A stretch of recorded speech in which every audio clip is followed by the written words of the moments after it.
Hello दोस्तों, मैं आपका दोस्त मनोज कुमार तिवारी। मैं इस वीडियो में तुम लोगों को बताऊंगा मॉड्यूलस फंक्शन के बारे में। इस वीडियो में बताने वाले हैं कि मॉड्यूलस के प्रॉब्लम को हम कैसे डील करते हैं ग्राफिकली। जनरली मॉड्यूलस के प्रॉब्लम को मैक्सिमम लोग जो बनाता है वो प्रॉपर्टी की मदद से बनाता है, लेकिन हम इस वीडियो में थोड़ा सा हट के तुम लोगों को बताएंगे कि मॉड्यूलस प्रॉब्लम को हम ग्राफिकली कैसे बनाते हैं। और ग्राफिकली अगर तुम बनाने सीख गए तो फिर मॉड्यूलस फंक्शन में कभी प्रॉब्लम नहीं होगा, तुम बहुत जल्दी और बहुत क्विक तुम लोग बना सकते हो। तो सबसे पहले हम देखते हैं मॉड्यूलस फंक्शन का डेफिनेशन। तो मॉड्यूलस फंक्शन का डेफिनेशन क्या होता है कि y is equal to mod x. y is equal to mod x ये बनता है x कब? जब x का value greater than equal to 0 हो, और ये बनता है माइनस एक्स कब? जब x का वैल्यू लेस देन 0। तो मॉड्यूलस फंक्शन का डेफिनेशन होता है कि y is equal to mod x. y is equal to mod x, जहां पे ये मॉड एक्स जो होगा ये x के बराबर होगा कब? जब x greater than equal to 0 हो, और मॉड्यूलस फंक्शन जो है ये माइनस एक्स के बराबर होगा कब? जब x लेस देन 0। मतलब यहाँ पे देख सकते हो कि मॉड के अंदर जो फंक्शन है, मॉड के अंदर क्या है तुम्हारा x। तो मॉड के अंदर का चीज अगर पॉजिटिव है, मॉड के अंदर का चीज अगर पॉजिटिव है तो मॉड खुलेगा, बाहर में प्लस आएगा। मॉड के अंदर का चीज अगर नेगेटिव है तो मॉड खुलेगा, बाहर में आएगा माइनस। याद रखना है, मॉड के अंदर का चीज अगर पॉजिटिव है तो मॉड खुलेगा, बाहर में आएगा प्लस। मॉड के अंदर का चीज अगर नेगेटिव है तो मॉड को हम खोलते हैं और बाहर में देते हैं माइनस। तो ये हुआ मॉड्यूलस फंक्शन का डेफिनेशन। अगर हम मॉड्यूलस फंक्शन के ग्राफ को देखें तो मॉड्यूलस फंक्शन का अगर हम ग्राफ देखें तो यहाँ पे इसका डेफिनेशन क्या है? y is equal to mod x, जहां पे x है ये, और कब? जब x greater than equal to 0, और ये माइनस एक्स है कब? जब x लेस देन 0। तो यहाँ पे हम सबसे पहले x एक्सिस और y एक्सिस प्लॉट करते हैं। ये हो गया y एक्सिस और ये हो गया x एक्सिस। अब यहाँ पे देख सकते हो ये y x के बराबर है। y किसके बराबर है? x के बराबर।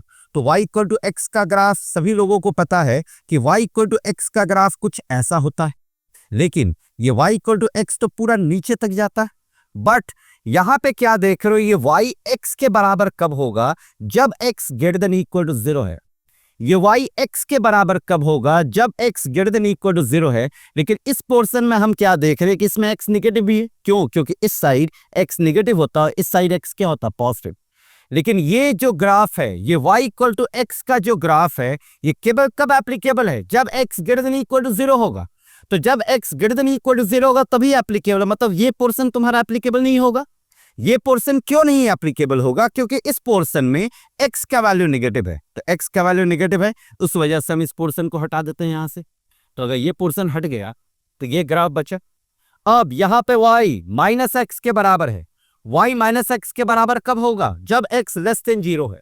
y माइनस एक्स के बराबर कब होगा? जब x लेस देन 0 है। मतलब कि जब x नेगेटिव है, जब x नेगेटिव है। नेगेटिव मतलब किधर? इस साइड, इस साइड y का वैल्यू क्या होगा? Minus x. तो ये y equal to minus x का ग्राफ अगर हम प्लॉट करें, ये इसके नीचे नहीं जाएगा। क्यों? क्योंकि अगर ये इसके नीचे चला गया, अगर हम इधर प्लॉट कर दिए तो इस पोर्शन में तुम्हारा x का वैल्यू क्या हो जाएगा? पॉजिटिव। लेकिन ये वाला पार्ट केवल तभी एप्लीकेबल है जब x क्या होता है? नेगेटिव। और ये वाला पार्ट तभी एप्लीकेबल है जब x क्या होता है? पॉजिटिव। मतलब ये नीचे वाला पोर्शन नहीं रहेगा। तो जब ये नीचे वाला पोर्शन नहीं रहेगा मतलब मॉड एक्स का ग्राफ तुम्हारा कुछ इस टाइप का हो गया। मतलब अगर देख सकते हो तो मॉड एक्स का ग्राफ कुछ इस टाइप का हो गया, जहां पे इस विंग्स का नाम है y इक्वल टू एक्स और इस विंग्स का नाम है y equal to minus x. तुम देख सकते हो इसका वी शेप ग्राफ है। V shape graph, modulus function के ग्राफ को हम वी शेप ग्राफ भी कहते हैं। क्यों? क्योंकि इसका वी शेप ग्राफ है। तो ये हुआ मॉड्यूलस फंक्शन का ग्राफ। तो मॉड्यूलस फंक्शन का ग्राफ जो होता है वो वी शेप ग्राफ होता है। मॉड्यूलस फंक्शन से बहुत कुछ सीखने को मिलता है। मॉड्यूलस फंक्शन एक ऐसा फंक्शन है, अगर उसको कोई नेगेटिव चीज मिलता है तो उसको पॉजिटिव में बदल देता है। मॉड्यूलस फंक्शन को अगर कोई पॉजिटिव चीज है तो उसको वो पॉजिटिव ही बनाए रखता है। तो मॉड्यूलस फंक्शन से हम लाइफ में एक चीज जरूर सीख सकते हैं कि अगर कोई नेगेटिव भी तुम्हारे पास आए, कोई नेगेटिव थॉट तुम्हारे पास आए, तो उसको सही तरीके से दिमाग लगा के पॉजिटिविटी में चेंज करो।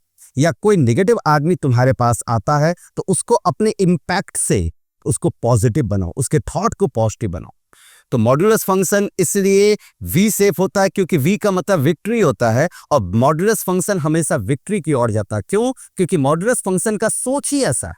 अगर कोई नेगेटिव चीज भी आ रहा तो उसको किस में बदल देगा, पॉजिटिव में, और कोई पॉजिटिव चीज है तो इसको तो वो पॉजिटिव में बदलता ही है। और जो हमेशा पॉजिटिव रहता है हर चीजों में, अगर उसका कोई नेगेटिव थॉट भी आता है तो अगर उसको वो पॉजिटिव में बदल देता है तो वो हमेशा जीतता ही है, वो हमेशा विक्ट्री ही पाता है। इसलिए मॉड्यूलस फंक्शन का जो ग्राफ है वो वी शेप ग्राफ है।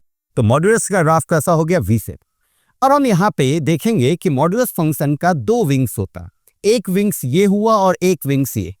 इस विंग्स का नाम है y इक्वल टू एक्स, और इस विंग्स का नाम अगर हम देखें तो इस विंग्स का नाम है y equal to minus x.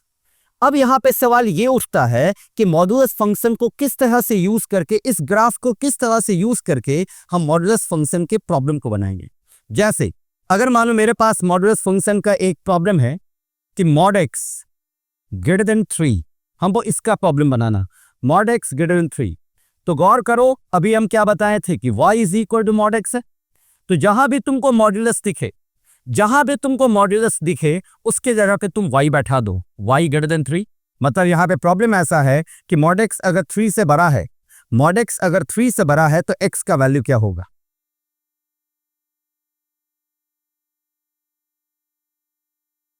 अब हम यहाँ पे मॉड्यूलस से रिलेटेड प्रॉब्लम को देखेंगे। प्रॉब्लम ये रहेगा कि अगर मॉड एक्स ग्रेटर देन 3 है तो x का वैल्यू क्या होगा। मॉड एक्स अगर ग्रेटर देन 3 है तो x का वैल्यू क्या होगा। हम यहाँ पे किसी भी तरह का कोई प्रॉपर्टी लगाने नहीं जा रहे हैं, यहाँ पे हम तुम लोगों को सिखाने जा रहे हैं कि ग्राफ की मदद से हम किस तरह से x का वैल्यू निकालते हैं। तो गौर करो, यहाँ मॉड एक्स ग्रेटर देन 3 है, तुमसे क्या पूछा गया, x का वैल्यू। तुम क्या करो, इस मॉड एक्स के जगह पे सीधा y बैठा दो। y क्या आ गया, ग्रेटर देन 3। तो y ग्रेटर देन 3 आ गया तो हमको क्या चाहिए, x का वैल्यू। अगर तुम मॉड्यूलस फंक्शन को डील कर रहे हो तो मॉड्यूलस, जहां भी मॉड्यूलस दिखेगा उसके यहाँ पे y बैठा देना है।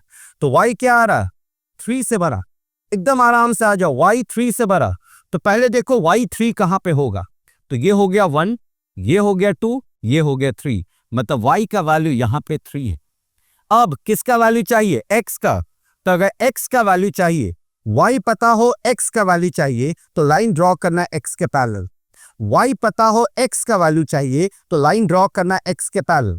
और अगर उल्टा x पता हो y का वैल्यू चाहिए तो लाइन ड्रॉ करना y के पैरेलल। याद रखना, अगर x का वैल्यू चाहिए होगा तो x एक्सिस के पैरेलल ड्रॉ करेंगे, अगर y का वैल्यू चाहिए होगा तो y एक्सिस के पैरेलल। एकदम सिंपल, अगर x का वैल्यू चाहिए होगा तो x एक्सिस के पैरेलल, और अगर y का वैल्यू चाहिए होगा तो y एक्सिस के पैरेलल। यहां पे देखो y गिवन है, मॉड x है मतलब y, मॉड x है मतलब y, मॉड x की जगह पे y रखना, y गिवन है, हमको निकालना है x, मतलब हमको यहाँ पे लाइन ड्रॉ करना है x के पैरेलल। तो हम यहाँ पे लाइन ड्रॉ करते हैं x के पैरेलल। तो गौर करो, अगर हम x के पैरेलल लाइन ड्रॉ करें, अगर हम x के पैरेलल लाइन ड्रॉ करें तो गौर करो, ये x के पैरेलल हम लाइन ड्रॉ किए, ये ड्रॉ करिए x के पैरेलल। गौर करो, इसका नाम क्या है, y इक्वल टू एक्स। यहाँ y का वैल्यू क्या है, 3। तो जब y का वैल्यू 3 है तो यहाँ पे x का वैल्यू भी क्या आ जाएगा, 3। यहाँ पे गौर करो, ये कौन सा इक्वेशन है, y equal to minus x. यहाँ पे y का वैल्यू 3 है तो y की जगह पे 3 रखोगे तो x का वैल्यू क्या होगा, -3। तो गौर करो, यहाँ x और y दोनों का वैल्यू हमारे पास आ चुका, x का वैल्यू यहाँ 3, x का वैल्यू यहाँ -3। अब क्या कह रहा, y 3 से बड़ा, y 3 से बड़ा। गौर करो किधर जाएगा, y यहाँ पे 3 है, y 3 से बड़ा, y 3 से बड़ा मतलब ऊपर जा रहा। तो y अगर ऊपर जाएगा तो जरा सोचो, यहाँ पे y है तो x यहाँ, x यहाँ, अगर यहाँ y हुआ तो x यहाँ, x यहाँ, अगर y यहाँ हुआ तो x यहाँ, x यहाँ, मतलब y जैसे जैसे ऊपर जा रहा है x का वैल्यू ऊपर भाग रहा, y जैसे जैसे ऊपर जा रहा है x का वैल्यू भी इधर जा रहा। तो x का वैल्यू इधर कहां तक जाएगा, -इन्फिनिटी। कहां पे आके रुकेगा, -3। यहाँ पे x का वैल्यू देखो यहां से ऊपर भाग रहा क्योंकि y ऊपर जा रहा, x का वैल्यू इधर से ऊपर जा रहा, तो x का वैल्यू कहां से किधर जाएगा, x से इन्फिनिटी। तो यहाँ पे x का वैल्यू क्या आ रहा, -इन्फिनिटी से -3। तो ये -इन्फिनिटी से -3 हो गया, यूनियन 3 से इन्फिनिटी हो गया, यूनियन 3 से इन्फिनिटी। याद रखना, y का वैल्यू पता रहेगा, y का वैल्यू को देखते हुए हमको x पता करना होगा, y का वैल्यू को देखते हुए x पता। y अगर ऊपर जा रहा तो x भी ऊपर जाएगा, y अगर नीचे जा रहा तो x भी किधर आएगा, नीचे आएगा। अगर मानो हम दूसरा प्रॉब्लम यहाँ पे लेते हैं, दूसरा प्रॉब्लम अगर हम ले, जैसे एक प्रॉब्लम लेते हैं, मॉड एक्स लेस देन 2, ध्यान लेना, mod x less than 2, mod x क्या है तुम्हारा 2 से छोटा, सीधा मॉड एक्स के यहाँ पे क्या रख दो y लेस देन 2, किसका वैल्यू चाहिए x का, तो पहले y लेस देन 2, y2 मानो यहाँ पे है, तो ये y इक्वल टू 2 हो गया। अब क्या कह रहा y 2 से छोटा, y इक्वल टू 2 हुआ, सबसे पहले x निकालो, तो यहाँ पे x होगा, ये नाम क्या था इसका, y इक्वल टू x था, इसका नाम क्या था, y equal to minus x. तो गौर करो y 2 है तो यहाँ पे 2 रखोगे तो x का वैल्यू क्या आएगा 2, y 2 है यहाँ पे 2 रखोगे तो x का वैल्यू क्या आएगा -2, तो इस जगह पे x आ गया -2 और यहाँ पे x आ गया 2। अब देखो यहाँ क्या कह रहा, y का वैल्यू 2 से छोटा, मतलब y 2 से नीचे होगा, 2 से नीचे मतलब ये पोर्शन होगा y का। तो अगर ये पोर्शन हुआ y का तो जरा सोचो, अगर y यहाँ है तो x यहाँ होगा, x यहाँ, अगर y यहाँ है तो x यहाँ होगा, x यहाँ, अगर y यहाँ है तो x यहाँ होगा, x यहाँ, मतलब y जब यहाँ पे लाई करेगा, y जब यहाँ लाई करेगा, y 2 से जब छोटा होगा तो x का वैल्यू इसी के बीच में होगा, x का वैल्यू क्या होगा, यहाँ से यहाँ तक होगा।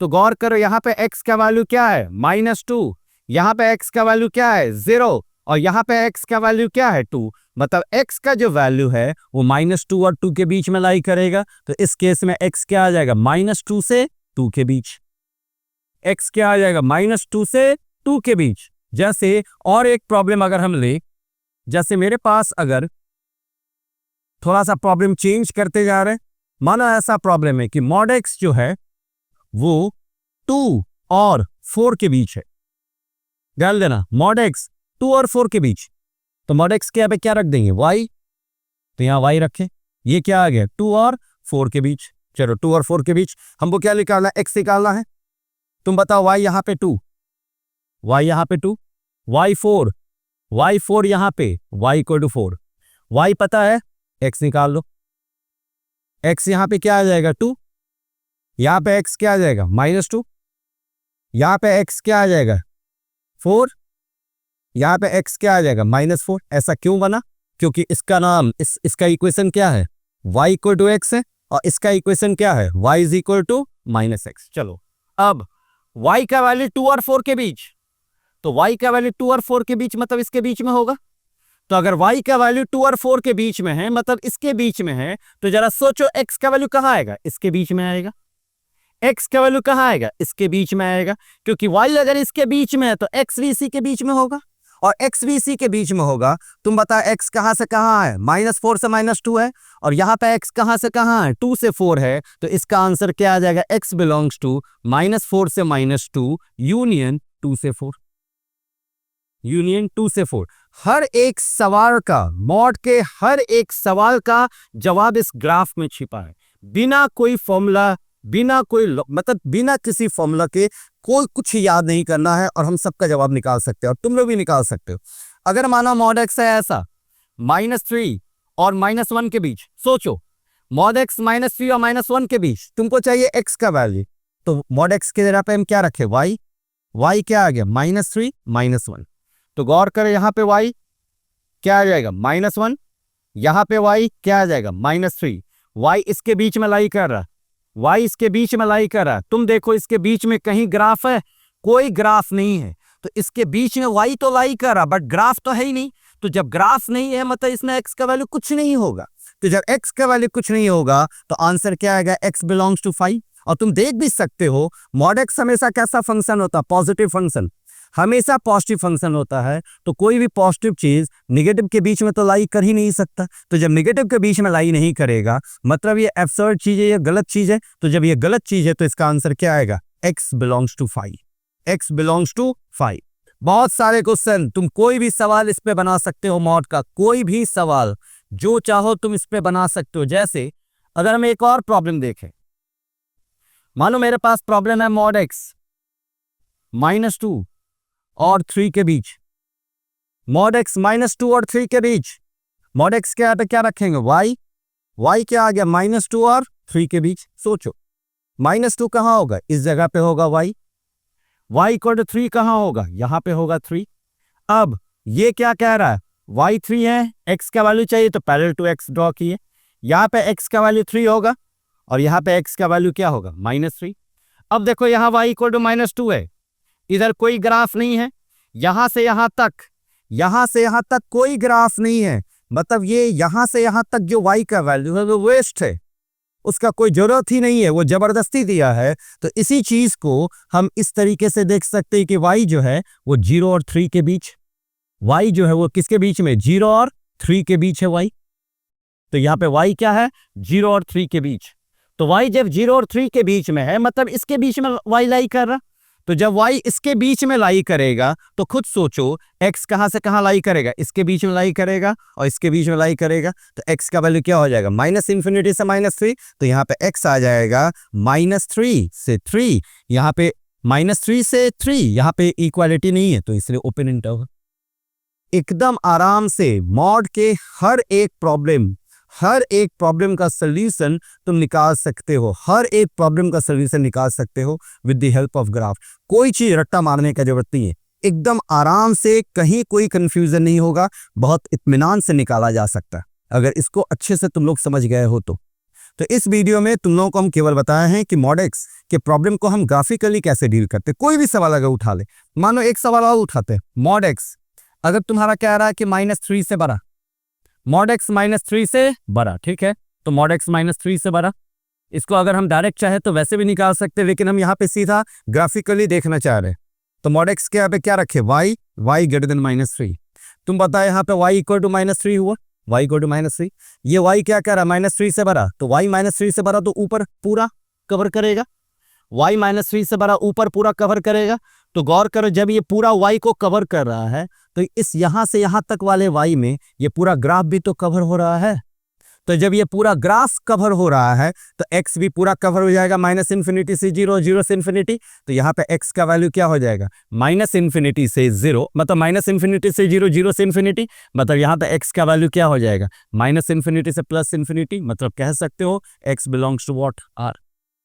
अगर यही प्रॉब्लम रहता तुम्हारा कि मॉड x जो है वो -3 से छोटा है, तो मॉड x -3 से छोटा मतलब y -3 से छोटा। तो जरा सोचो, y -3 से छोटा, ये -3 है, मतलब नीचे जा रहा है। तो जब नीचे जा रहा तो देख सकते हो कहीं कोई ग्राफ नहीं है। तो जब कहीं कोई ग्राफ ही नहीं है तो यहाँ पे क्या आएगा, x belongs to what, 5, x belongs to 5। तो इसका आंसर हो जाएगा x बिलोंग्स टू 5। एकदम आराम से मॉड के मैक्सिमम प्रॉब्लम को तुम ग्राफ की मदद से बना सकते हो। थोड़ा सा ग्राफ की मदद से थोड़ा सा प्रैक्टिस करना जरूरी है। अगर प्रैक्टिस कर लेते हो तो बहुत आसानी से मॉड के ग्राफ को तुम यूज कर सकते हो। और अगर मॉड के ग्राफ को तुम यूज करना सीख गए तो एक्सपोनेंशियल, लॉग, सारे ग्राफ को तुम यूज करना सीख जाओगे, क्योंकि कंसेप्ट सब में एक सेल ही रखता है, बस हल्का फल्का चेंज होता है। जैसे यहाँ एक्स का वैल्यू हम निकाले हैं, सभी जगह पे एक्स का वैल्यू निकालने के लिए थोड़ा थोड़ा कंसेप्ट चेंज होता, लेकिन सोच जो है, लॉजिक जो है, सब में एक ही है। हम यहाँ पे सोचे हैं कि हर दिन, मतलब हर वीक में 3 वीडियो और 4 वीडियो डालेंगे, जिसमें हम बहुत इंपॉर्टेंट कंसेप्ट बताएंगे, कैलकुलस, कोऑर्डिनेट, पूरे मैथ्स से रिलेटेड। अगर तुम लोगों को किसी भी तरह का कोई भी कंफ्यूजन है, किसी भी तरह का कोई भी क्वेरी है, तो मेरे से तुम लोग डायरेक्ट पूछ सकते हो। हम डिस्क्रिप्शन में टेलीग्राम ग्रुप का एक लिंक डाल देंगे, उस लिंक से तुम लोग ग्रुप में ऐड हो जाना। उसके बाद तुम लोगों का जो भी प्रॉब्लम होगा, उस प्रॉब्लम को वहां पे तुम लोग पूछ सकते हो, हम डायरेक्ट तुम लोगों को बताएंगे।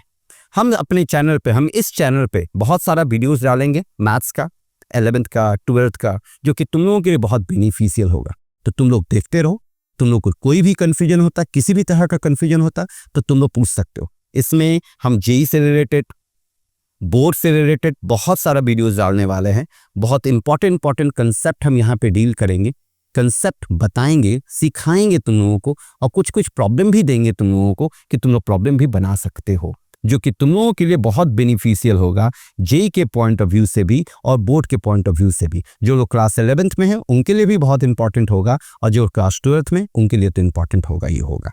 तो डिस्क्रिप्शन में जो टेलीग्राम का लिंक है उससे तुम लोग ऐड हो सकते हो। चलो, थैंक यू वेरी मच, और अच्छे से पढ़ाई करो। All the best.